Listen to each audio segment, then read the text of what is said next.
শ্রীপুরে মাদক অভিযানে পুলিশের উপর হামলা, গাড়ি ভাঙচুর, আসামি ছিনতাই। শাহজালাল ভূঁইয়া উজ্জ্বলের প্রতিবেদনে দেখুন বিস্তারিত। গাজীপুরে শ্রীপুরে মাদক বিরোধী অভিযানে গিয়ে হামলার শিকার হয়েছে পুলিশ। মাদক কারবারি ও তাদের সহযোগীদের হামলায় ৩ পুলিশ সদস্য আহত হয়েছেন। এই সময় পুলিশের গাড়ি ভাঙচুর করা হয় এবং ২ আসামিকে ছিনিয়ে নেওয়া হয়। গত বুধবার রাত 11:30টার দিকে মাওনা এলাকার পিয়ার আলী কলেজ সংলগ্ন এলাকায় এই ঘটনা ঘটে।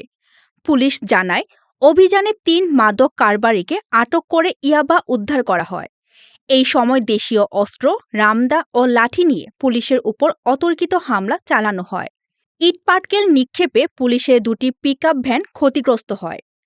ঘটনায় ১০ জনকে আটক করা হয়েছে। ২৪ জনের নাম উল্লেখ করে মামলা হয়েছে। অভিযান চলছে। এই বিষয়ে জানতে চাইলে ওসি মোহাম্মদ নাসির আহমেদ বলেন, অপরাধীদের কোনো ছাড় দেওয়া হবে না। যারা পুলিশের উপর হামলা করেছে সবাইকে আইনের আওতায় আনা হবে। অভিযান অব্যাহত আছে। এতক্ষণ আপনাদের সাথে ছিলাম রেহানা সুলতানা প্রীতি। পরবর্তী নিউজ আপডেট পেতে চোখ রাখুন news24bd.net এর ফেসবুক পেজ এবং ইউটিউব চ্যানেলে। ধন্যবাদ।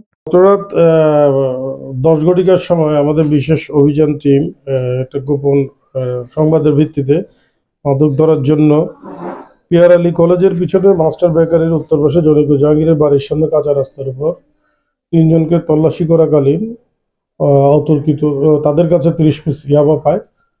সেই তল্লাশি করা সময়ে ওরা তাদের সঙ্গপাঙ্গ যারা আছে তারা মিলে ডাক চিৎকার দিলে আরো লোকজন আসে, অতর্কিত লাঠি শুটার আমদার নিয়ে পুলিশের উপর হামলা করে। তো পুলিশের হামলাকালে তাদেরকে ব্যাকআপ পার্টি আমাদের কয়েকটা পিকআপও যায়, 2টি পিকআপ। তখন তারা ইট পাটকেল নিক্ষেপ করে। ইট পাটকেল নিক্ষেপের ফলে আমাদের এই 2টি পিকআপের গ্লাস, সামনের গ্লাস এবং সাইড গ্লাসগুলো ভেঙে যায়। তারপরে আমাদের 4 জন পুলিশ আহত হয়। তার মধ্যে আমরা সংবাদ পেয়ে আমরা দ্রুত তাদেরকে ঘিরে ফেলে আমরা সেখান থেকে 10 জনকে আটক করি, 2 জন মহিলা সহ 8 জন পুরুষ। তো ওরা পালিয়ে যাওয়ার সময় 3টি মোটরসাইকেল ফেলে যায়। 3টি মোটরসাইকেল আমরা জব্দ করি।